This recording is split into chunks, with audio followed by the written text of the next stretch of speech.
Hello friends, welcome part two R N. अपन ने पिछली क्लास में हार्ट की पूरी वॉल के बारे में पढ़ लिया था और अपन ने वाल्व के बारे में पढ़ी थी, कौन कौन से वाल्व कहाँ कहाँ होते हैं। अब आज अपन क्लास में पढ़ेंगे blood flow blood flow through heart, है ना, कि हार्ट के अंदर ब्लड का कैसे फ्लो होता है। Blood flow through heart, heart के थ्रू ब्लड का फ्लो किस तरीके से होता है उसको अपन पढ़ेंगे। सिंपल सी बात आप सब जानते हो, जैसे कि ये अपना एक हार्ट है, ठीक है। इसमें एक नॉर्मल चार चैम्बर होते हैं, राइट एट्रियम, राइट वेंट्रिकल, फिर होता है एक लेफ्ट एट्रियम और लेफ्ट वेंट्रिकल। आप सबको पता है कि इसमें superior vena cava, coronary sinus और इंफीरियर वेना केवा से ब्लड आता है। फिर वो ब्लड यहाँ से राइट वेंट्रिकल में जाता है, राइट वेंट्रिकल से ब्लड कहाँ जाता है, लंग्स में जाता है। कहाँ जाता है, लंग्स में जाता है। लंग्स से ब्लड कहाँ आता है, आपके लेफ्ट एट्रियम में आता है। लेफ्ट एट्रियम से ब्लड लेफ्ट वेंट्रिकल में जाता है और यहाँ से फिर ये अरोटा के थ्रू बॉडी में जाता है, ठीक है। तो इस तरीके से अपने हार्ट में ब्लड का फ्लो होता है, लेकिन एक एक पॉइंट को अपन डिटेल में देखते हैं कैसे कैसे होता है। नॉर्मल मैंने बता दिया कि सबसे पहले राइट एट्रियम में आएगा, राइट एट्रियम से राइट वेंट्रिकल में जाएगा, यहाँ से फिर वो लंग्स में जाएगा और लंग्स के बाद वो किस में आएगा, लेफ्ट एट्रियम में आएगा, लेफ्ट एट्रियम से लेफ्ट वेंट्रिकल में जाएगा और लेफ्ट वेंट्रिकल से ब्लड कहाँ जाएगा, अरोटा में जाएगा। ये नॉर्मल सर्कुलेशन है कि ब्लड का फ्लो किस तरीके से होता है। लेकिन अपन एक एक स्टेप को, एक दो तीन चार पांच, ये पांचों स्टेप को अपन डिटेल में पढ़ेंगे, कैसे क्या होता है इन चीजों को देखते हैं ना। तो स्टार्ट करते हैं। सबसे पहले स्टेप अपने यदि जो पढ़ते हैं वो आता है blood blood receive in right atrium. Right atrium में ब्लड कैसे रिसीव होता है, कहां से होता है, सिस्टमिक सर्कुलेशन से, from systemic circulation. Systemic circulation से ब्लड है वो राइट एट्रियम में आता है, उसको अपन देखते हैं। नॉर्मल में क्या बताना चाहता हूँ कि यदि ये राइट एट्रियम होता है, ये राइट एट्रियम है, तो इसमें ब्लड कहाँ कहाँ से आ रहा है, ठीक है। जो अपन सुपीरियर वेना के वो देते हैं, इंफीरियर वेना के वो देते हैं, ऐसे कहाँ कहाँ से ब्लड आता है। तो अब अपन क्लियर करते हैं इस बात को कि राइट एट्रियम में ब्लड है वो कहाँ कहाँ से फिल होता है, ठीक है।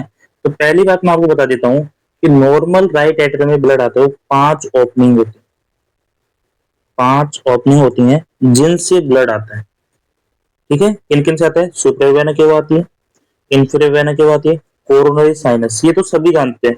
Superior vena cava, inferior vena cava, coronary sinus. इनके अलावा एक होता है एंटीरियर कोरोनरी वेन होती है, एक होता है एंटीरियर कोरोनरी वेन, एक होता है स्मॉल कोरोनरी वेन। तो टोटल पांच वेन है, पांच ओपनिंग बोल दो या पांच वेन मान लो, जो कि पूरा बॉडी का ब्लड है, वो डीऑक्सीजनेट ब्लड है पूरी बॉडी का, उसको आपके कहाँ लाके रखती है, राइट एट्रियम में फिल करती है। ये वेन राइट एट्रियम में खुलती है, तो सारा डीऑक्सीजनेट ब्लड आपके राइट एट्रियम में आता है।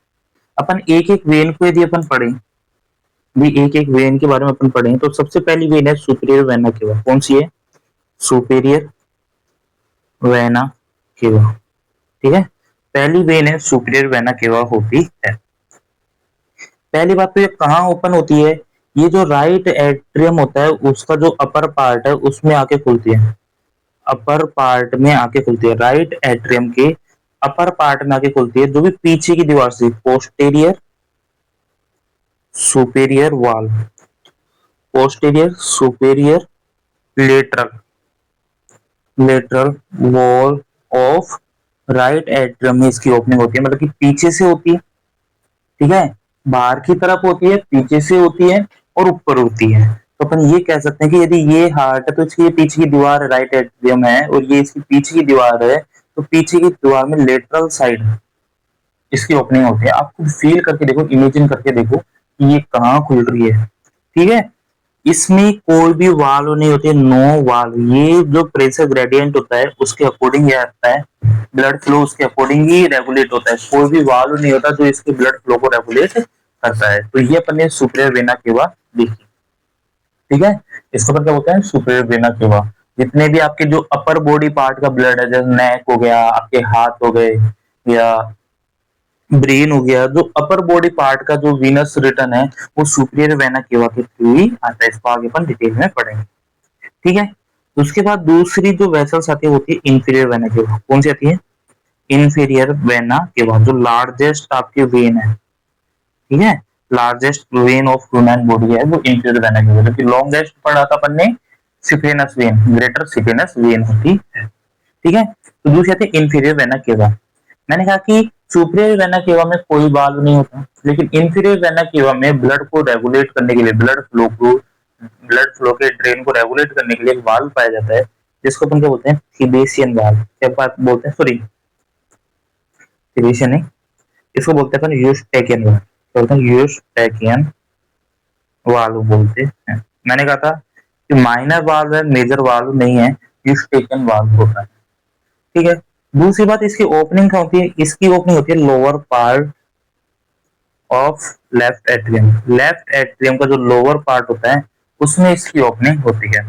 लेफ्ट एट्रियम का जो लोअर पार्ट होता है उसमें इंफीरियर वेना केवा की ओपनिंग होती है। तो कौन सी सरफेस पे होती है? पोस्टेरियो, पीछे की तरफ भी होती है, पोस्टेरियो, लेटरल और साथ में इंफीरियर वॉल ऑफ एल। जो लेफ्ट एट्रियम होती है उसके पीछे की, बाहर की और नीचे की वॉल में इसकी क्या होती है? ओपनिंग होती है। और इसको रेगुलेट कौन करता है? यूस्टेकियन वाल्व इसको रेगुलेट करता है, ठीक है। सारी ओपनिंग पीछे से हो रही है। यदि अपन ये देख रहे हैं राइट एट्रियम है तो ये पीछे की बॉर्डर है, तो ऊपर लेटरल पे तो सुपीरियर वेना केवा है और नीचे लेटरल पे कौन आया है? आपके इंफीरियर वेना केवा। यहाँ पे आपके कौन सा वाल्व है? यहाँ पे आपकी एवी सेप्टम है, याद रखना, यहाँ पे एवी सेप्टम है, ठीक है। अब नेक्स्ट आती है अपने कोरोनरी साइनस। क्या आता है? कोरोनरी साइनस देखते हैं, कोरोनरी साइनस को देखते हैं, ठीक है। कोरोनरी साइनस ब्लड कहां से लेके आती है? ये वीनस रिटर्न, सॉरी, इसमें जो वीनस रिटर्न आता है वो कहां से आता है? वो आता है हार्ट की वॉल का। भाई हार्ट को खुद को भी तो एक सर्कुलेशन चाहिए होता है, और जो हार्ट की वॉल में आर्टरी सप्लाई भी होती है हार्ट को, और वेन की सप्लाई भी होती है उसकी मायोकार्डियम को। तो जो वेन का रिटर्न है वो कहां से आता है? वो कोरोनरी साइनस से आता है। कहां पे होता है? ये होता है इंफीरियर पार्ट, ये भी नीचे होता है, inferior part of right atrium. और किन किन के बीच में? ये बहुत नीचे होता है, between inferior vena cava opening, जो आप बोल सकते हो यूस्टेकियन वाल्व, एंड जो आपका ट्राइकस्पिड वाल्व है, ट्राइकस्पिड वाल्व है, उसके बीच में इसकी ओपनिंग होती है, ठीक है। कि बिल्कुल ये, यदि ये ट्राइकस्पिड वाल्व है, ये आपके इंफीरियर वेना केवा की ओपनिंग है, तो यहाँ पे होता है, ठीक है। नेक्स्ट बात, इसको भी रेगुलेशन करने के लिए एक वाल्व पाया जाता है जिसको अपन क्या बोलते हैं? थिबेशियन वाल्व। क्या बोलते हैं? थिबेशियन वाल्व, जो कि कोरोनरी साइनस का जो वीनस ड्रेन है उसको क्या करता है? रेगुलेट करता है। बट एक दिक्कत हो रहा है कि यदि कोरोनरी साइनस होता है ना, उसकी ओपनिंग कई बार ब्लॉक हो जाती है। जनरल बात है, कोरोनरी साइनस ब्लॉक हो जाता है, काफी बार ब्लॉक हो जाता है। अब बताओ, ये ब्लॉक हो गया तो हार्ट का वीनस रिटर्न नहीं आएगा क्या? नहीं आएगा क्या? बिल्कुल। यदि ये ब्लॉक होता है तो हार्ट का वीनस रिटर्न नहीं आएगा। इसके लिए भगवान ने अपनी बॉडी में दो वेसल्स और पाई जाती हैं जो कि हार्ट का वीनस रिटर्न करती है। तो हार्ट का वीनस रिटर्न करने के लिए तीन वेसल्स पाती है, तो उसमें से एक तो गई कोरोनरी साइनस और दूसरी हो गई आपके anterior coronary, anterior anterior coronary when, एक ये हो गई। ये क्या करता है? जो एंटीरियर पार्ट है हार्ट का, वीनस रिटर्न कराता है कहां से? Venous return from anterior heart. Heart का जो एंटीरियर पार्ट है उसके आगे के पार्ट का वीनस रिटर्न कराता है, और बिल्कुल ये कोरोनरी साइनस के नियर बाई ओपन होता है, क्लियर। या इसको ऐसे बोल सकते हैं, बाईपास ऑफ कोरोनरी साइनस। यदि कोरोनरी साइनस ब्लॉक हो गया तो जिस तरह एनास्टोमोसिस में पड़ा था, लेकिन एनास्टोमोसिस आर्टरी में होता है, तो वीनस रिटर्न में ये होता है बाईपास ऑफ कोरोनरी साइनस। ये कोरोनरी साइनस का क्या होता है? बाईपास होता है। और इसके अलावा एक वेन और होती है जो हार्ट की सप्लाई करती है, उसको क्या बोलते हैं? Small coronary when. कौन से थे? स्मॉल कोरोनरी वेन, जिनको वो दूसरा नाम भी दिया जाता है, ये लिख सकते हैं ऑल्सो नॉन एज थिबेशियन वेन। तो आपसे पूछ रहे कि थिबेशियन वेन कहाँ पाई जाती है, तो आप कह सकते हो ये वीनस रिटर्न कराते हैं। कहाँ से? हार्ट से ये वीनस रिटर्न कराते हैं। तो इस तरह से अपन देखें तो हार्ट में मेजरली राइट एट्रियम में कितनी ओपनिंग होती है? 5 ओपनिंग होती है मेजर। ठीक है, यदि मैं ये राइट एट्रियम बनाता हूँ और ये इसके पीछे की वॉल है, तो इसमें सबसे पहले तो ये होती है एसवीसी, सुपेरियरी पोस्टीरियर लेटरल। ठीक है, दूसरा इंफीरियर वेना केवा, पहले तो दूसरा होता है inferior vena cava, inferior poster lateral. ठीक है, ये यहाँ पे यदि अपन वाल मान लेते हैं, ए बी वाल मान लेते हैं, तो ये तो लिख दिया सुपर वेना केवा की, ये हो गई इंफीरियर वेना केवा। ठीक है, तो यहाँ होगा कोरोनरी साइनस। क्या होगा? Coronary sinus. मेन ये तीन होते हैं। बाकी इसके आसपास होता है एंड यहाँ पे आपके एंटेरियर वाला होता है, और यहाँ पे आपके थिवेशन वेन की ओपनिंग कुछ इस तरह होती है ना। ये इंपॉर्टेंट है, लेकिन ये तीन की लोकेशन इंपॉर्टेंट हो जाती है। इस तरीके से आपके राइट एट्रियम में आके ब्लड बढ़ जाता है। अब नॉर्मल बात अपन ने यहाँ पे जो करी है वो ये थी, ये भी ये अपना हार्ट था, ये अपना हार्ट था, और ये इसका क्या था? राइट एट्रियम था। राइट एट्रियम में सुपरा वेना केवा भी आ रही है, इंफीरियर वेना केवा भी आ रही है, कोरोनरी साइनस भी आ रहा है, एंट्रियर भी आ रही है, और आपकी थिवेशन वेन भी आ रही है। इन सबसे आके यहाँ पे क्या बढ़ जाता है? ब्लड बढ़ता है। बिल्कुल बढ़ेगा नहीं बढ़ेगा? बिल्कुल यहाँ पे आके इन सबसे क्या बढ़ रहा है? ब्लड बढ़ जाएगा, जो डीऑक्सीजनेट ब्लड है, जो कि आपका गंदा वाला ब्लड है, डीऑक्सीजनेट ब्लड है, वो बढ़ जाएगा। अब अपन को देखना है कि राइट एट्रियम की कितना साइज होता है, कितनी वॉल्यूम होती है, ये सब अपन देखते हैं कि नॉर्मल कितनी वॉल्यूम आ सकती है। तो राइट एट्रियम में जो नॉर्मल वॉल्यूम आती है वो आती है आपकी 40 से लेके 60 ml। इतना ब्लड राइट एट्रियम के अंदर होता है। कितना होता है? 40 से 60 ml तक का ब्लड होता है। 50 ml की सिरिंज आप आइडियली मान लो कि 50 ml की पूरी सिरिंज आपके इसमें आ जाएगी। ठीक है, तो कितना ब्लड होता है? 40 से 60 ml तक का इसके अंदर क्या होता है? ब्लड होता है। यदि अपन बात करें, यदि अपन बात करते हैं कि इसका प्रेशर कितना होता है, राइट एट्रियम में कितना प्रेशर होता है, अपन ये देखें तो कितना होता है? 2 से 8 mm ऑफ एच जी। कितना होता है? 2 से 8 mm ऑफ एच जी, जिसको नॉर्मल लैंग्वेज में अपन बोलते हैं सेंट्रल वीनस प्रेशर। क्या बोलते हैं? सेंट्रल वेन प्रेशर या सेंट्रल वीनस प्रेशर बोलते हैं। ये क्या होता है? Pressure of right atrium, pressure of right atrium. क्या बोलते हैं इसको? सीवीपी। क्या बोलते हैं? क्या बोलते हैं? सीवीपी बोलते हैं, सेंट्रल वीनस प्रेशर। क्लियर? क्या बोलते हैं? सेंट्रल वीनस प्रेशर बोलते हैं इसको, सीवीपी बोलते हैं, या राइट एट्रियम का प्रेशर बोलते हैं। कितना होता है? 2 से 8 एमएम ऑफ एचजी का होता है। यदि अपन देखें, यदि अपन देखें कि इसका एरिया कितना होता है, यदि अपन एरिया की बात करें तो इसका एरिया होता है 18। ठीक है, 18 सेंटीमीटर स्क्वायर इसका एरिया होता है। और यदि एक प्रेशर इंडेक्स और आता है, जिससे प्रेशर एग्जैक्टली ये तो है नहीं बीपी की तरह प्रेशर नाप लिया, यदि अपन इसके प्रेशर इंडेक्स जो कि इको में आता है वो होता है आपका 39 ml पर स्क्वायर। एक तरह से ये अपन बोल सकते हैं आर ए प्रेशर इंडेक्स है, सॉरी वॉल्यूम इंडेक्स। ये इसका क्या होता है? वॉल्यूम इंडेक्स होता है। ठीक है, लेकिन इतना इसकी जरूरत नहीं है। मेनली जो मेन बात आती है अपने पास, मेनली जो मेन बात आती है कि इसका कितना तो वॉल्यूम होता है, वो आपको याद रखना है। कितना होता है? 40 से 60 ml होता है। प्रेशर जिसको अपन सीवीपी बोलते हैं, सेंट्रल वीनस प्रेशर बोलते हैं, वो कितना होता है? 2 से 8 mm ऑफ एचजी होता है। कितना होता है? 2 to 8 mm ऑफ एचजी होता है। जो सेंट्रल लाइन डालते हैं आप जब आईसीयू में काम करोगे तो एक सेंट्रल लाइन डाली जाती है, उस सेंट्रल लाइन से अपन आइडिया लगाते हैं कि इसका प्रेशर कितना है। इसके अलावा एरिया देखते हैं अपन, इसका एरिया कितना होता है। ठीक है, तो एरिया 18 सेंटीमीटर स्क्वायर होता है। और जबकि इसका वॉल्यूम इंडेक्स देखते हैं, जिसको अपन नॉर्मली डेंसिटी बोलते हैं, क्या बोलते हैं? डेंसिटी बोलते हैं। वो कितनी होती है कि 39 ml आता है पर मीटर स्क्वायर एरिया में। 39 ml आपका फ्लूइड होता है। तो इस तरह से अपन ने राइट एट्रियम को देखा, इसकी थोड़ी सी एनाटॉमी को देखा और इसमें ब्लड कहाँ से आता है उसको अपन ने देखा। ठीक है, अब अपने पास जो नेक्स्ट पॉइंट आता है, अपना जो नेक्स्ट पॉइंट आएगा वो होगा इसके बाद में क्या होता है। राइट एट्रियम में तो ब्लड आ गया, उसके बाद में देखो ब्लड मूवमेंट,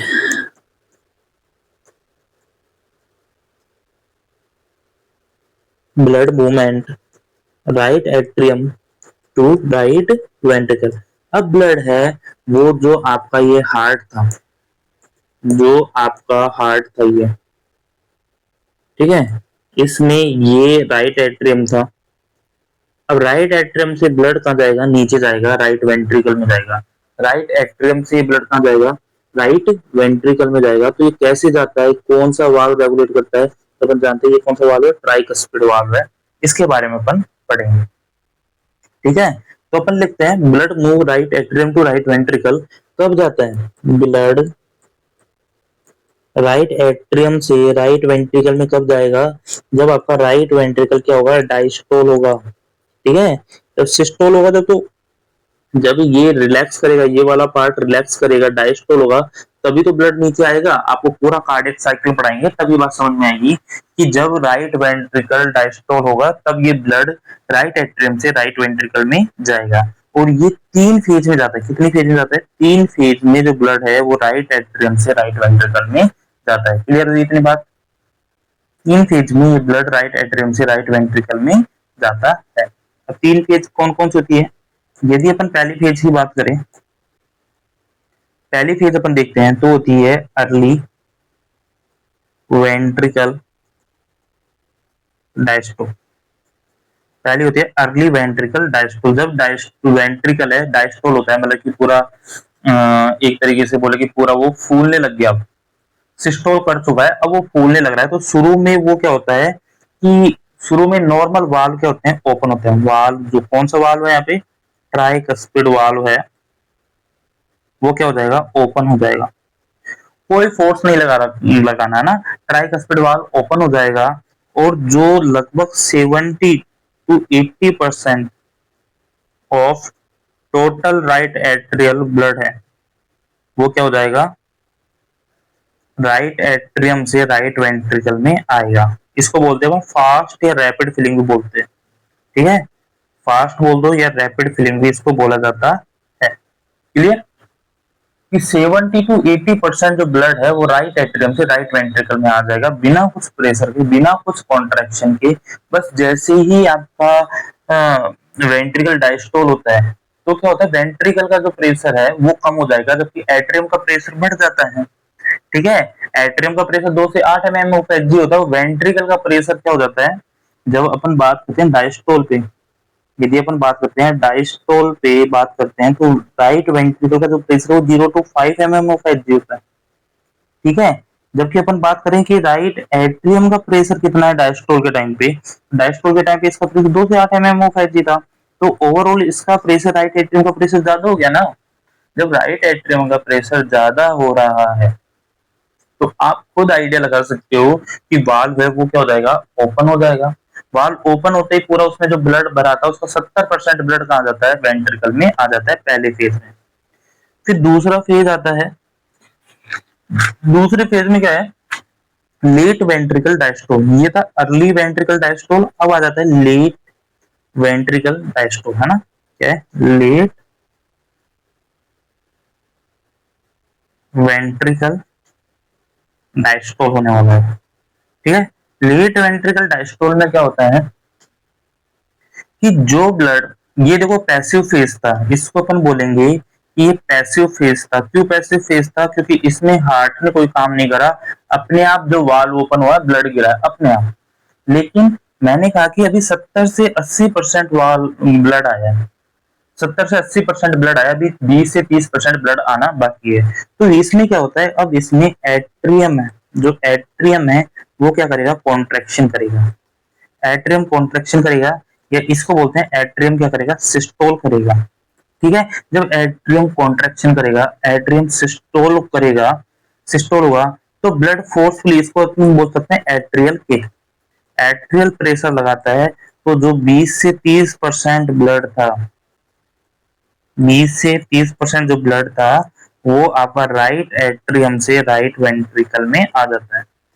वो आपका राइट एट्रियम से राइट वेंट्रिकल में फिल हो जाता है, एकदम में आ जाता है वो ब्लड। क्लियर हुई इतनी बात? 20 से 30% जो ब्लड था वो राइट एट्रियम से राइट वेंट्रिकल में भर जाता है। ठीक है, और इस सबको कौन मेंटेन कर रहा है? ये इन सबको मेंटेन कर रहा है ट्राइकस्पिड वाल्व, इन सबको क्या कर रहा है? मेंटेन कर रहा है। ठीक है, अब देखो ये था पैसिव फेज, क्योंकि इसमें कुछ भी हार्ट ने काम नहीं करा था, इसमें हार्ट के जो एट्रियम है उसने काम करा है, इसलिए इसको अपन बोलेंगे एक्टिव फेज। तो इसमें हार्ट ने काम करा है इसलिए इसको क्या बोलेंगे? एक्टिव फेज, कि हार्ट ने ब्लड को धक्का मारा है एट्रियम से वेंट्रिकल के लिए। क्लियर हुई इतनी बात? अब इसमें एक फेज और आती है जो कई बुक नहीं बताती, लेकिन अपन पढ़ लेते हैं। एक और आती है isovolumic phase. Isovolumic ventricular ventricular contraction. Isovolumic ventricular contraction, इस फेज में क्या होता है? देखो सपोज करो कि जब अब स्टार्ट होने वाला है, क्या स्टार्ट होने वाला है? Ventricle systole. अब वेंट्रिकल सिस्टोल करना स्टार्ट करने वाले हैं। अब जब वेंट्रिकल सिस्टोल होने वाला होता है तो आपको पता है ट्राइकस्पिड वाल्व भी क्या हो जाएगा? क्लोज हो जाएगा। ठीक है, ट्राइकस्पिड वाल्व क्लोज हो जाएगा। अब ट्राइकस्पिड वाल्व क्लोज हो जाएगा तो राइट एट्रियम में क्या होता है? एक नेगेटिव प्रेशर बनने लगता है, नेगेटिव सक्शन प्रेशर बनने लगता है, जो कि नेक्स्ट फिलिंग में हेल्प करता है। नेक्स्ट फिलिंग में हेल्प करता है। आपको पता है जब नेगेटिव प्रेशर लगाएंगे, यदि मैं सिरिंज में नेगेटिव प्रेशर क्रिएट करता हूं तो ब्लड उसके अंदर आने लगता है। ठीक है, अपन सिरिंज को खींचते हैं तो उसमें नेगेटिव प्रेशर लगता है तो ब्लड आने लगता है। सक्शन क्या करता है? जो सक्शन चैम्बर होते हैं अपने आईसीयू में, वार्ड में, तो वो क्या करते हैं? नेगेटिव प्रेशर को खींचते हैं अपनी तरफ। ठीक है, वो नेगेटिव प्रेशर होता है तो उसके लिए जो ब्लड होता है किसी भी चीज को अपनी तरफ खींचते हैं। तो इस तरह जब ये बिल्कुल बंद हो जाएगा, मिट्रल वाल्व बंद हो जाएगा, तो इसमें नेगेटिव प्रेशर जनरेट होता है, और वो नेगेटिव प्रेशर क्या है? उसको नेक्स्ट फिलिंग में हेल्प करता है। ये समझने के लिए काफी है। ठीक है, कई बुकों में इसको नहीं बताया जाता, लेकिन आप पता रखो कि 3 फेज में आपका जो राइट वेंट्रिकल है वो फिल होता है। And diastolic phase, early diastolic phase and let diastolic phase. जो अर्ली डायस्टोलिक फेज होती है वो क्विक होती है। ठीक है, जबकि एट्रियल एक्टिव फेज है ये भी क्विक होती है, ऐसी बात नहीं, ये स्लो होती है। तो और इन सबको मेंटेन कौन करता है?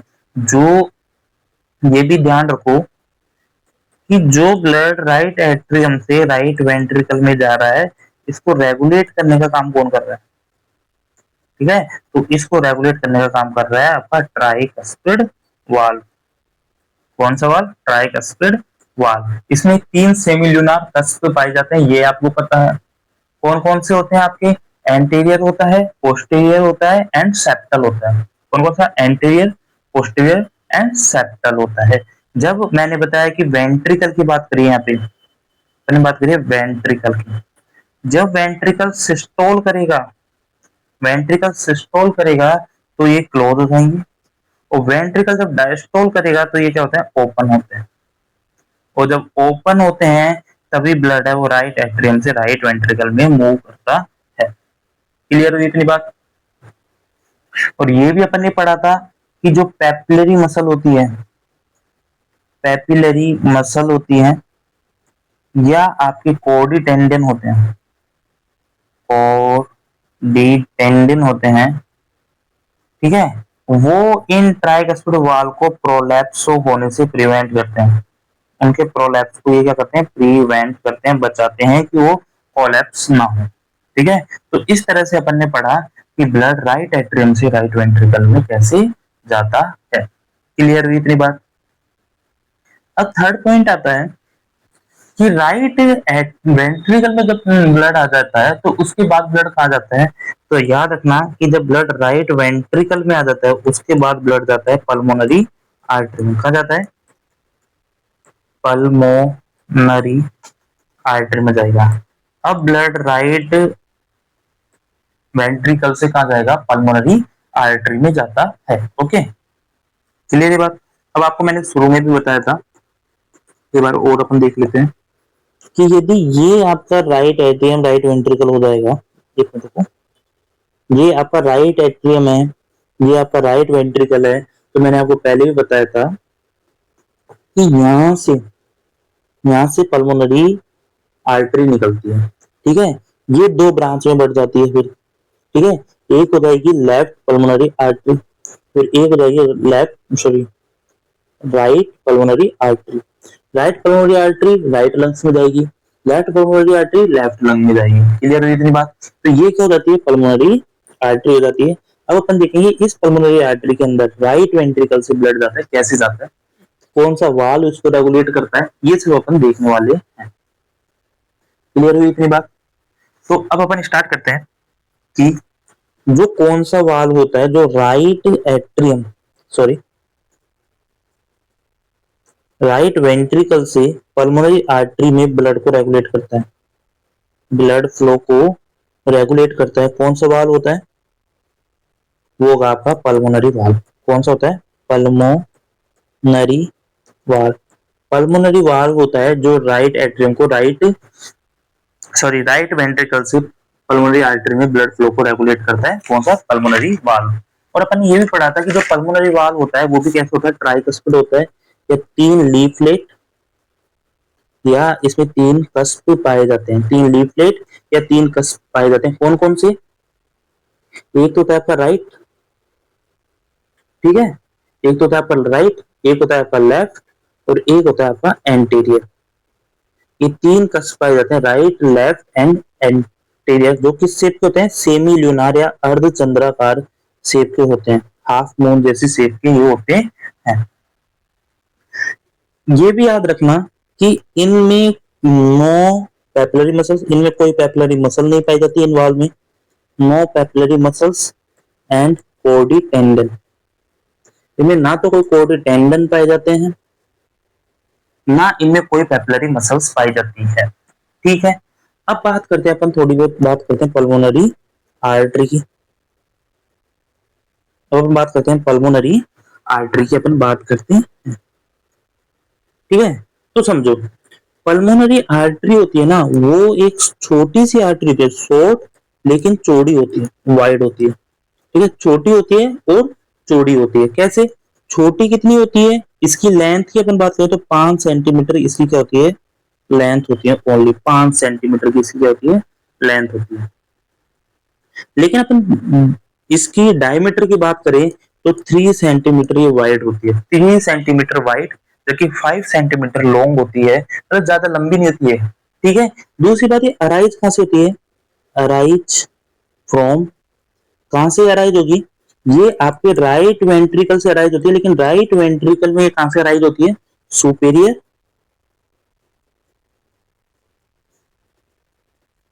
सुपेरियर एंड एंटीरियर सरफेस, ऊपर से और आगे से, superior end anterior surface of right ventricle. यदि अपन ने बोला ना ये यहां से अराइज हुई है तो आगे की तरफ से हुई है, मतलब कि एक तो ऊपर से हुई है सुपेरियर, भाई ये पार्ट सुपेरियर है, ये इंफीरियर है, और दूसरा एंटीरियर मतलब कि आगे की तरफ से हुई है, दूसरा एंटीरियर। तो सुपेरियर एंटीरियर पोर्शन से क्या होती है, अराइज होती है। क्लियर हुई इतनी बात?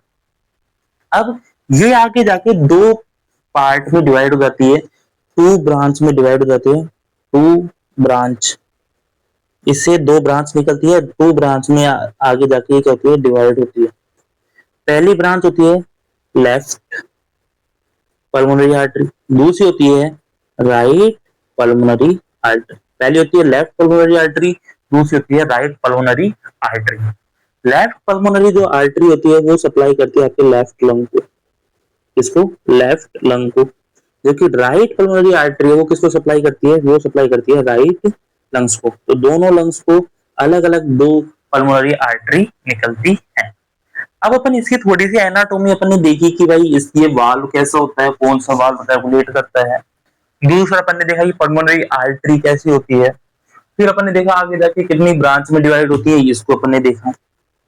अब अपन इसकी थोड़ी सी फिजियोलॉजी को डिस्कस करते हैं, किसको, फिजियोलॉजी को डिस्कस करते हैं।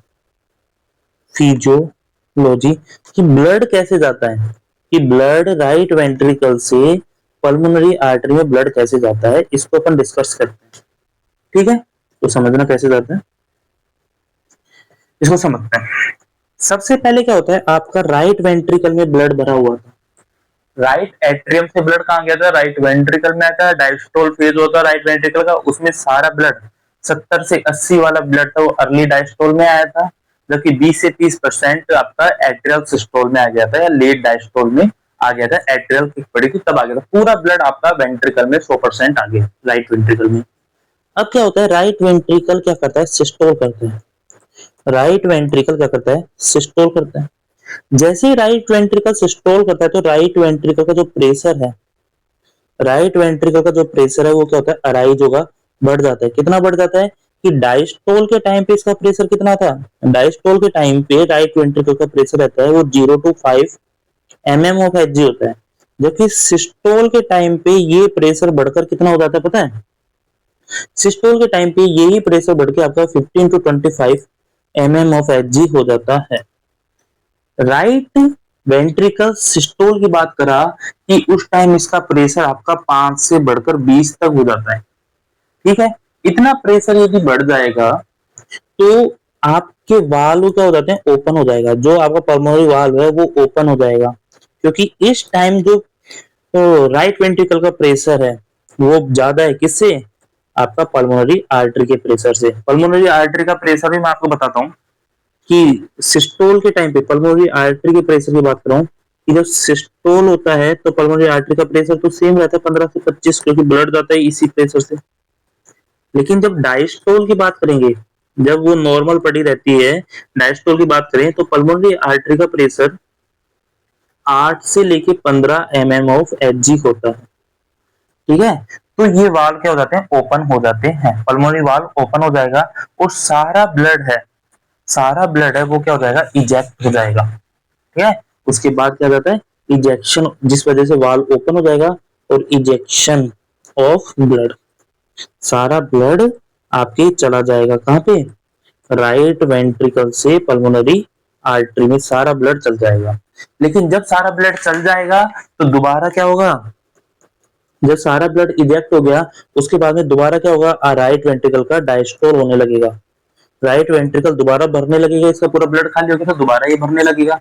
क्यों, राइट वेंट्रिकल के डायस्टोल होने पर, डायस्टोल होने लगेगा, मैं इसको डायस्टोल मत लिखो, कि जब पूरा राइट एट्रियम एम्प्टी हो जाएगा, right ventricle sorry, right ventricle जब एम्प्टी हो जाएगा, खाली हो जाएगा, तो उसका जो प्रेशर है, राइट वेंट्रिकल का प्रेशर जो आपने 15 से 25 का रखा था वो दोबारा कम हो जाएगा, तो दोबारा वो प्रेशर कम होकर कितना हो जाएगा, राइट वेंट्रिकल का प्रेशर दोबारा कम हो जाएगा और दोबारा कम होकर वो 0 से 5 आ जाएगा, ठीक है। तो राइट वेंट्रिकल का प्रेशर कम हो जाता है, जबकि जब अपने पल्मोनरी आर्टरी का प्रेशर वो ज्यादा हो जाएगा, क्योंकि सिस्टोल है उस टाइम तो 15 से 25 था और डायस्टोल में 8 से 15 था, ठीक है। तो हरदम पल्मोनरी आर्टरी का प्रेशर बढ़ा रहेगा, जिसकी वजह से वाल्व क्या हो जाएगा, पी जो पल्मोनरी वाल्व है वो क्या हो जाएगा, क्लोज हो जाएगा। तो जब पल्मोनरी वाल्व क्लोज होता है तो एक साउंड भी जनरेट होता है, बहुत धीरे होता है, वो सुनाई नहीं देता ना, उसको बोलते हैं पी2 साउंड। जब कोई बीमारी होती है ना, जब आपको आगे जाके बीमारी पड़ोगे, पल्मोनरी स्टेनोसिस, कॉफ जैसे बीमारी पड़ेंगे, उनमें ये साउंड सुनाई देता है, पैथोलॉजिकल साउंड बोलते हैं इसको, कि जब कोई बीमारी होती है तभी ये साउंड सुनाई देते हैं, ठीक है। तो उस टाइम ये वाल्व क्या होते हैं, बंद होते हैं, क्लियर। तो अपन ने ये देखा कि भाई कितना प्रेशर होता है, कहाँ पे प्रेशर होता है, और डायस्टोल के टाइम पे ये वाल्व है जो जब राइट वेंट्रिकल डायस्टोल होता है तो जो आपका पल्मोनरी वाल्व है वो क्या होता है, क्लोज होता है, और जब राइट वेंट्रिकल आपका सिस्टोल होता है तो जो पल्मोनरी वाल्व है वो क्या होता है, ओपन होता है। ये आपको क्लियर बात है जो बहुत डिटेल में मैंने आपको समझाई। अब ये भी याद रखना कि pulmonary artery one of the artery बोल सकते हैं, पल्मोनरी आर्टरी कुछ ही आर्टरी होती है जैसे अम्बिलिकल आर्टरी, पल्मोनरी आर्टरी जो है आर्टरी, फिर भी इनके अंदर डीऑक्सीजनेट ब्लड होता है। कैसा होता है, डीऑक्सीजनेट या गंदा वाला ब्लड होता है, अच्छा वाला ब्लड नहीं है। जबकि आर्टरी के अंदर कैसा ब्लड रहता है, ऑक्सीजनेट ब्लड होता है, लेकिन पल्मोनरी आर्टरी के अंदर डीऑक्सीजनेट ब्लड रहता है, जिसका सैचुरेशन की अपन बात करें तो 75% उसका क्या होता है, सैचुरेशन या SpO2, या SpO2 नहीं बोलेंगे यहाँ पे इसको बोला जाता है SO2। इसको क्या बोलते हैं अपन, SO2 सैचुरेशन कितना रहता है, 75% इसका सैचुरेशन होता है। अब आपके दिमाग में एक बात और आ रही होगी कि सर आपने इतने सारे प्रेशर बता दिए, इनको आप कैलकुलेट करके बता सकते, एक बार एक जगह बता दो कि कौन कौन से प्रेशर अपन ने देखे हैं। तो मैं आपको बता देता हूँ। सबसे पहले अपन ने जो प्रेशर देखा, सबसे पहले जो प्रेशर अपन ने देखा था वो राइट एट्रियम का प्रेशर देखा था। ठीक है, राइट एट्रियम का जो प्रेशर होता है वो कितना था, 2 से 8 mm ऑफ एच था, जिसको अपन सीवीपी भी बोल रहे थे। दूसरा अपन ने देखा कि राइट वेंट्रिकल का प्रेशर, ठीक है, कब, डायस्टोल के टाइम कितना होता है, तो राइट वेंट्रिकल का डायस्टोल के टाइम पे जो प्रेशर होता है वो कितना होता है, वो आपका 0 से लेके 5 mm ऑफ एच होता है। ठीक है, फिर अपने देखा कि राइट वेंट्रिकल का प्रेशर देखते हैं अपन कब, सिस्टोल के टाइम पे, कि सिस्टोल के टाइम पे राइट वेंट्रिकल का प्रेशर कितना होता है। तो आपका आंसर जाने वाला है कि प्रेशर बढ़ता है और ये 15 से 25 mm ऑफ एच जाता है। उसके बाद अपन देखेंगे कि जो पल्मोनरी आर्टरी है उसका प्रेशर देखेंगे जब वो सिस्टोल होता है। सिस्टोलिक फेज में पल्मोनरी आर्टरी का प्रेशर कितना होता है, तो आंसर जाएगा वही सेम होता है, 15 से 25 mm ऑफ एच। जो ब्लड जाएगा वही तो सेम रहेगा, जितनी तेज ब्लड जाएगा वही प्रेशर जो वेंट्रिकल का है वही इसका रहेगा। ठीक है, जब ये पल्मोनरी आर्टरी का प्रेशर अपन देखते हैं जब ये डायस्टोल होता है, वेंट्रिकल डायस्टोल होता है, तब पल्मोनरी आर्टरी का जो प्रेशर रहता है वो रहता है 8 से, कितना रहता है, 8 से लेके 15 mm ऑफ एच रहता है। और ये सारा प्रोसीजर है, प्रेशर है, वो मेजर किया जाता है, एक कैथेटर आता है स्वान गेंज कैथेटर। ये स्वान गेंज कैथेटर होता है जिसके टिप पर क्या लगा रहता है, ट्रांसड्यूसर लगा रहता है। जिसका टिप होता है उस पर मैनोमीटर बोल दो उसको, जो बीपी को नापता है, या उसको ट्रांसड्यूसर बोल दो, ट्रांसड्यूसर बैलून बोलते हैं उसको, ट्रांसड्यूसर बैलून लगा होता है, जो इसको आपको जो सीवीपी होती है, जो आपकी सुपीरियर वेना केवा होती है ना, सुपीरियर वेना केवा के थ्रू डालते हैं, है ना।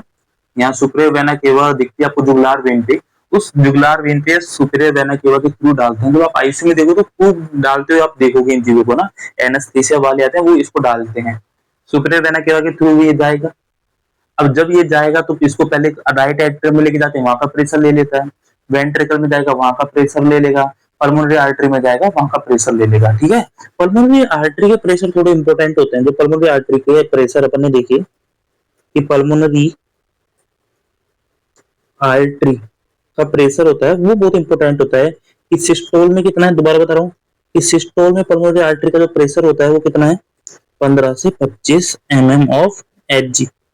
ठीक है, इसको बोलते हैं अपन पल्मोनरी आर्टरी सिस्टोल प्रेशर। इसके बाद में आता है पल्मोनरी आर्टरी डायस्टोल प्रेशर, वो कितना आता है, वो होता है आपका 8 से लेके 15 mm ऑफ एच। उसके बाद में जब इसकी रिपोर्ट ऐसे आती है, जब आपको मैं बता रहा हूँ जो इसी टर्म में लिखा था पीएडीपी पीएएसपी, है ना। फिर आता है पल्मोनरी आर्टरी मीन प्रेशर, एक मीन और निकलता है, वो आता है 10 से 20 mm ऑफ एच। और इसके भी आगे जाके जहां पे वो कैथेटर में रुकावट आ जाती है, कैथेटर और आगे नहीं जाता, उसको बोलते हैं पल्मोनरी आर्टरी वेज प्रेशर। क्या बोलते हैं, वेज प्रेशर बोल दो सिंपल, या पल्मोनरी आर्टरी वेज प्रेशर, जिसकी वैल्यू होती है 6 से 12 mm ऑफ एच। ये बहुत हायर लेवल की चीज है, जिन्होंने नॉट सेट क्लियर कर लिया उनको भी नहीं पता अब तक ये, है ना। तो ये चार प्रेशर अपन देखते हैं, pulmonary artery systolic pressure, pulmonary artery diastolic pressure, pulmonary artery mean pressure, pulmonary artery wedge pressure. Wedge pressure होगा सबसे इंपॉर्टेंट, ये पूरी जानकारी देता है आपके एलए और एलवी के बारे में। इनका प्रेशर कोई नहीं नाप सकता, एलए और एलवी का प्रेशर नापना इतना आसान नहीं है, क्योंकि वहां तक तो कैथेटर ही नहीं जाता। तो उस कैथेटर के लिए अपना ना पल्मोनरी वेज प्रेशर होता है, वो उसका आइडिया देता है। याद रखना, यदि पल्मोनरी आर्टरी मीन प्रेशर है वो 20 mm ऑफ एच से ज्यादा जा रहा है, तो उस बीमारी को बोलते हैं पल्मोनरी हाइपरटेंशन। क्या बोलते हैं, पल्मोनरी हाइपरटेंशन। और ये बहुत खतरनाक बीमारी होती है, आपको आगे जाके बताएंगे। पल्मोनरी हाइपरटेंशन बहुत खतरनाक बीमारी होती है। पल्मोनरी हाइपरटेंशन है, उससे लंग्स से इंसान तुरंत मर भी सकता है, इंट्यूबेशन करने की जरूरत भी हो जाती है, क्योंकि उसके पल्मोनरी एडिमा डेवलप होगा, पल्मोनरी एडिमा डेवलप होता है, मुंह से खून आने लगता है, इंसान की सडन डेथ हो जाती है। बहुत आगे की बातें हैं ये, अभी आपके लेवल पे इतनी बात करना ऐसा लग रहा है कि ये तो बहुत ऊपर की बात हो गई है ना। इसमें आपको नॉर्मल टैबलेट देते हैं, फिर अपन कौन सी सिल्डेनाफिल, सिल्डेनाफिल ये अपन नॉर्मल टैबलेट देते हैं 25 mg में, जिसको कैवरेटा, इसकी एक फॉर्म आती है कैवरेटा, है ना, वो देते हैं जब पल्मोनरी हाइपरटेंशन डाउन होता है। आप याद करोगे सिल्डेनाफिल का नाम आपने सुना होगा, मार्केट में ये नाम से आती है दवा वाइग्रा, जिसको लोग 100 mg या 50 mg इजैकुलेशन के लिए लेते हैं, मतलब कि इजैकुलेशन क्यों, जो क्या बोलते हैं उसको, इजैकुलेटरी जो डिसफंक्शन आता है, इरेक्टाइल डिसफंक्शन होता है, उनमें लेते हैं, पर ये इसका साइड इफेक्ट होता है 100 से 50 mg। लेकिन ओरिजिनल ये बनाई जाती है पल्मोनरी हाइपरटेंशन के लिए 25 mg लेनी होती है, कैवरेटा की फॉर्म में आती है। क्लियर हुई इतनी बात? ठीक है। ये भी याद रखना कि कौन सा कैथेटर इन प्रेशर को, कौन सा कैथेटर मेजर करता है, स्वान गेंज कैथेटर। कहां से डाला जाता है, सुपीरियर वेना केवा में डाला जाता है, या इंटरनल जुगुलार वेन से डाला जाता है, मतलब कि सीवीपी में डाला जाता है, सेंट्रल वेनस प्रेशर। क्लियर हुआ? क्लियर है अंत तक? ठीक है। अब अपन देखते हैं कि एलए में फिलिंग कैसे होती है ना। अब अपन देखते हैं कि ये ब्लड का फिलिंग है वो एलए में कैसे होता है। देखो नेक्स्ट पॉइंट, चौथा स्टेप आएगा, फोर्थ स्टेप, वो आएगा ब्लड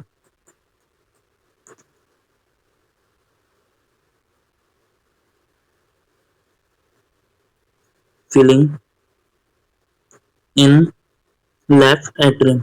लेफ्ट एट्रियम में ब्लड कैसे जाता है इसको देखते हैं। अपन ने जैसे देखा कि ये यदि हार्ट है, सॉरी, अपन ने देखा, एक मिनट,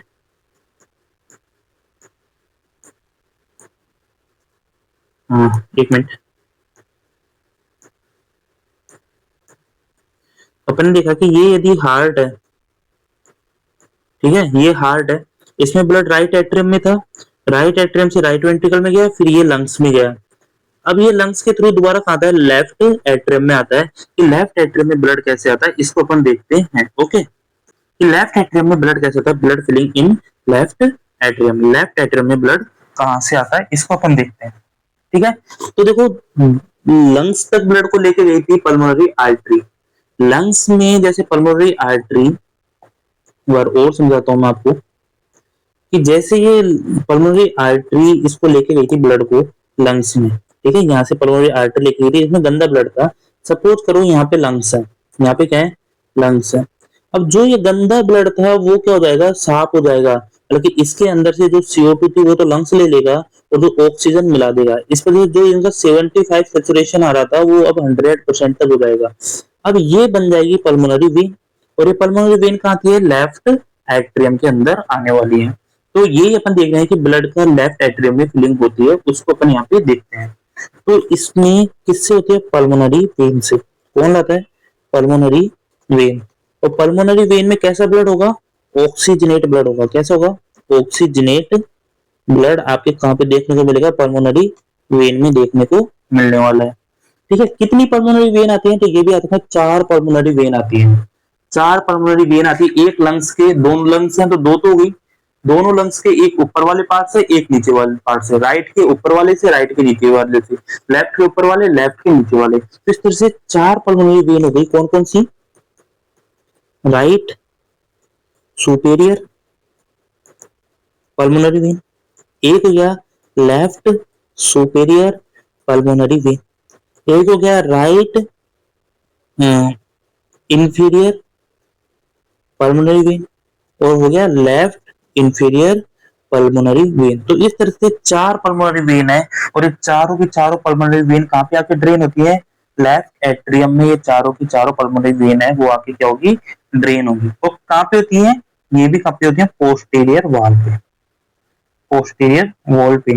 जो सुपेरियर है वो ऊपर की तरफ, इंफीरियर है वो नीचे की तरफ होती है। ठीक है, तो जो पोस्टीरियर वाल है उनपे ये 4 पल्मोनरी वेन आती। देखो मैंने बताया सुपीरियर वेना के बाद, इंफीरियर वेना के बाद कोरोनरी साइनस, ये भी पीछे की वॉल से घुस रहे थे। राइट एट्रियम निकला था वो सुपीरियर एंट्रियर वॉल से निकला था, और ये घूम के दोबारा लंग से घूम के आती है पल्मोनरी वेन, तो ये भी पोस्टीरियर पार्ट से आती है। ठीक है, तो जितनी भी ये देख लो निकलने वाली आर्टरी है वो ज्यादातर कहां से निकलती है, एंटीरियर से। घुसने वाली होती है वो पीछे से घुसती है और आगे से निकलती है, ये अपन नॉर्मल याद रखेंगे। और इन वेन में भी कोई वाल्व नहीं होता, क्योंकि ज्यादातर वेन में क्या पाए जाते हैं, यूनिडायरेक्शनल वाल्व पाए जाते हैं, लेकिन इन वेन में भी नो वाल्व। इन वेन में भी कोई यूनिडायरेक्शनल वाल्व नहीं होता। मैंने बताया था यूनिडायरेक्शनल वाल्व ओनली लंबी वेन में होती है जो ग्रेविटी के अगेंस्ट फ्लूइड को लाती है। ठीक है, क्लियर हुआ इतनी बात? ठीक है, अब अपन देखते हैं लास्ट कि ब्लड फ्लो, ब्लड का फ्लो देखते हैं कहां से कहां तक। लेफ्ट एट्रियम में ब्लड आ गया, left atrium to left ventricle में। कि लेफ्ट एट्रियम से लेफ्ट वेंट्रिकल में ब्लड कैसे फ्लो होता है उसको देखते हैं। तो पहली बात मैं आपसे पूछूंगा, इसका रेगुलेशन कौन करता है? जब लेफ्ट एट्रियम से लेफ्ट वेंट्रिकल में ब्लड आ रहा है, सपोज जैसे यहाँ पे अपन देखते हैं कि अब जो ब्लड है वो इसके अंदर आ गया है, तो यहाँ से ब्लड लेफ्ट वेंट्रिकल में आएगा। तो ये कौन सा वाल्व कर रहा है इसको रेगुलेट? तो सब आंसर जाएगा मिट्रल वाल्व। कौन सा करेगा? Mitral valve. ठीक है, और मिट्रल वाल्व को क्या बोलते हैं? बाइकस्पिड वाल्व भी बोलते हैं। क्यों बोलते हैं? क्योंकि इनमें दो ही वाल्व होते हैं, इनमें तीन नहीं होते, इनमें दो ही सेमिल्यूनार सेम वाल्व होते हैं। ओनली मिट्रल वाल्व है जिसमें दो ही कस्प होते हैं। कितने कस्प होते हैं? दो ही कस्प होते हैं। कौन कौन से कस्प होते हैं? Anterior and posterior. ठीक है, और इनको प्रिवेंट करती है कौन? Papillary muscle, papillary muscles and chordae tendon जो अपने पढ़ा था, वो इनको क्या करते हैं? प्रिवेंट करते हैं। किससे? Prevent from collapse. ये कोलैप्स सॉरी प्रोलैप्स, ये प्रोलैप्स ना हो जाए उसको ये क्या करते हैं? प्रिवेंट करते हैं कि ये आपके ज्यादा ही बंद ना हो जाए, अच्छी तरह बंद हो। तो इसको प्रिवेंट कौन करता है? आपके पेपिलरी मसल्स या कोर्डी टेंडन इनको क्या करते हैं? प्रिवेंट करते हैं। ये भी याद रखना, जो इसका एंटीरियर कस्प होता है ये लार्जर होता है, क्योंकि पोस्टीरियर कस्प होता है वो शॉर्टर होता है, वो इतना बड़ा नहीं होता। पीछे वाला छोटा होता है, आगे वाला कस्प इसका बड़ा होता है। अब इसकी फिलिंग कैसे होती है? भाई लेफ्ट एट्रियम से ब्लड जाएगा लेफ्ट वेंट्रिकल में, इसको ये भी बोल सकते हैं ना कि filling of left ventricle. Filling of left ventricle कैसे होता है इसको अपन देखते हैं। तो ये फिलिंग भी बिल्कुल उसी तरीके से होती है जैसे राइट एट्रियम से राइट वेंट्रिकल में आपका ब्लड आता है। कि सबसे पहले तो अर्ली डायस्टोल फेज आता है जिसमें 70 से 80% एक साथ आ जाता है। फिर आपके लेट डायस्टोलिक आता है जिसमें एक्टल किक पड़ती है और 20 से 30% आ जाता है। तो बिल्कुल ये भी इसी तरीके से होता है। ठीक है, कैसे होता है? सबसे पहला फेज यदि अपन बात करते हैं सबसे पहले फेज की, तो वो आपका होता है अर्ली रैपिड फिलिंग। अर्ली या फास्ट रैपिड फिलिंग पहला होता है, फास्ट रैपिड फिलिंग। इसमें क्या होता है? इसमें क्या होने वाला है कि जो एलवी है वो क्या होगा? डायस्टोल होगा। एलवी डायस्टोल होगा। उस एलवी के डायस्टोल होने की वजह से जो लेफ्ट एट्रियम है उसका प्रेशर ज्यादा होगा लेफ्ट वेंट्रिकल के प्रेशर की तुलना में, जिससे मिट्रल वाल्व क्या जाएंगे? ओपन हो जाएंगे। और आपका 70% ऑफ ब्लड है ऑफ राइट सॉरी जो 70% लेफ्ट एट्रियम का जो ब्लड है वो क्या हो जाएगा? फास्ट फिल इन ना फास्ट या रैपिड फिल इन एलवी, वो सारा लेफ्ट वेंट्रिकल में चल जाएगा 70% एकदम में। जैसे डायस्टोल होता है तो लेफ्ट वेंट्रिकल का प्रेशर कम होगा, लेफ्ट वेंट्रिकल का प्रेशर कम होते ही मिट्रल वाल्व खुल जाएंगे, और मिट्रल वाल्व के खुलते ही आपका सारा ब्लड किस में आ जाएगा? आपके लेफ्ट वेंट्रिकल में आ जाएगा। सारा नहीं, 70%। अब उसके बाद जैसे राइट वेंट्रिकल वाला फेज देखा था वहां पे डायरेक्ट क्या आ रहा था? लेट वेंट्रिकल डायस्टोल फेज आ रहा था, एलडीवी फेज आ रहा था। लेकिन यहाँ पे बीच में एक फेज हो रहा था जिसको अपन बोलते हैं डायस्टेसिस। कुछ नहीं होता इसमें, इसमें कुछ नहीं होगा। इसमें क्या होता है कि अब यहाँ पे एल ए और एल वी दोनों का प्रेशर ऑलमोस्ट सेम हो जाएगा। दोनों का प्रेशर है वो ऑलमोस्ट सेम होने वाला है। जब दोनों प्रेशर सेम हो जाते हैं ना, एलवी में भाई एलवी से जैसे ब्लड एलवी में भरेगा तो एलवी का प्रेशर बढ़ता जाएगा और लेफ्ट एट्रियम का प्रेशर कम होता जाएगा। जैसे ही ब्लड है वो यहाँ से ही आएगा तो लेफ्ट एट्रियम का प्रेशर तो कम होगा और लेफ्ट वेंट्रिकल का प्रेशर बढ़ता जाएगा। जब दोनों का सेम आ जाएगा तो उस फेज को बोलते हैं डायास्टेसिस। और इसमें ब्लड का ट्रांसमिशन बिल्कुल स्लो होता है, स्लो ब्लड मूवमेंट, है ना, बहुत स्लो ब्लड का मूवमेंट होता है। इसके बाद में क्या होता है, तीसरा आता है आपका एट्रियल सिस्टोल। तीसरा आता है एट्रियल सिस्टोल।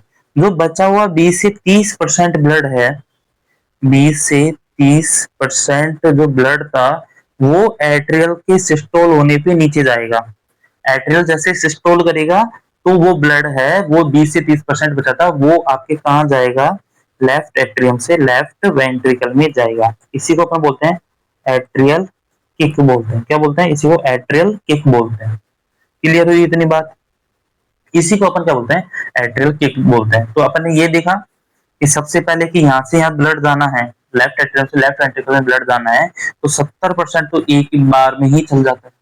फिर दोनों प्रेशर इक्वल होते हैं तो 1-2% होता है, और उसके बाद में 20 से 30% जब ये लेफ्ट एट्रियम है वो किक मारेगा, सिस्टोल होगा, तब जाएगा। क्लियर हुई इतनी बात, आपको समझ में आई। ये सारा आप एक बार खुद लिखोगे, खुद समझोगे, सारा आपको याद हो जाएगा। ठीक है। एक बार इसके बाद में आप आपकी रोजन विल्सन बुक है उसको जरूर पढ़ना, वो आपको बहुत सिंपल लगेगी। ठीक है। मेरी क्लास देखने के बाद उस बुक को पढ़ोगे तो मैंने उस बुक का एक एक वर्ड के ऊपर आपको एक एक दो दो लाइन पढ़ाई है। ठीक है। इसके बाद में अपना जो लास्ट पोर्शन हो जाएगा इसका, कि अब ब्लड इतना तो अपन ने कर लिया, अब लास्ट पोर्शन में अपन देखने वाले हैं। अब अपन देखते हैं last point, F point, blood pump left ventricle to aorta. ठीक है। अब जो ब्लड है जो आपके लेफ्ट वेंट्रिकल में भरा था, कहाँ गया अपना डायग्राम, ये लेफ्ट वेंट्रिकल में आपका ब्लड आ गया। ठीक है। अब यहाँ से अरोटा निकल रहा है, उस अरोटा के थ्रू ये पूरी बॉडी में सर्कुलेट होगा। लेफ्ट वेंट्रिकल से अरोटा निकलता है तो उस अरोटा के थ्रू ये पूरा ब्लड है पूरी बॉडी में सर्कुलेट होगा। उसको अपन देखते हैं। क्लियर।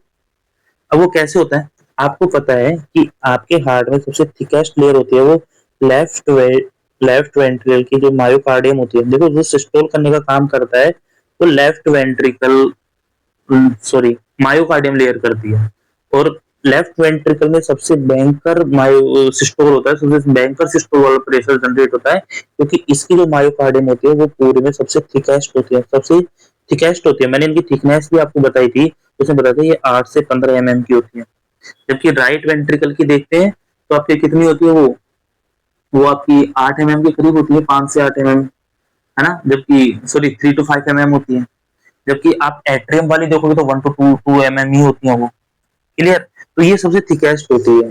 दूसरी बात, जब ब्लड एलवी से अरोटा में जाता है तो कौन सा वाल्व इसको रेगुलेट करता है, तो आप ये भी याद रखना कि जब ब्लड एलवी से अरोटा में जाता है तो आपके एरोटिक वाल्व होता है जो इसको क्या करता है, रेगुलेट करता है। कौन सा, एरोटिक वाल्व इनको क्या करता है, रेगुलेट करता है। एरोटिक वाल्व, इसके बारे में वैसे अपने कल पढ़ लिया था कि इसमें भी 3 सेमिलुनार लीफलेट होते हैं या कस्प होते हैं, मतलब 3 कस्प से मिलकर बना होता है।